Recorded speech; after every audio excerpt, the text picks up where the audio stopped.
West যখন ক্ষমতায় আসা শুরু করেছে তখন আমাদের মুসলিম দুনিয়ার পতন হয়েছে। সৌদি আরব নামক একটা রাষ্ট্রপ্রাণ হয়েছে, তাদের ওখানে দুইটা কোড ওয়ার্ড তারা বানিয়েছে, শিরক এবং বিদআত। শিরক এবং বিদআত, ওনারা শিরক এবং বেদাতের উপর কাজ করে, আমাকে ডিফাইন করতে দেয় না, ডিফাইন করবেন উনি।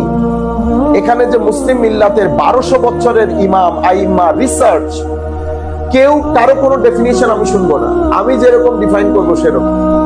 ওনারা চাই ওনাদের অবস্থান সুদৃঢ় হোক মুসলিম বিশ্বের মধ্যে, এবং ওনারা এই দুইটা জিনিস শিরক এবং বিদআত, এটা এই প্রোডাক্ট গুলাকে আপনি বাজারজাত করার জন্য, আমি ভেরি সরি আমি এটাকে প্রোডাক্ট বলছি অন্য কারণ, এই দুইটা জিনিসকে বাজারজাত করার জন্য ওনারা দুইটা প্রতিষ্ঠান খুলেছেন, এগুলাকে ইউনিভার্সিটি বলা হয়, মদিনা ইউনিভার্সিটি, মক্কা ইউনিভার্সিটি।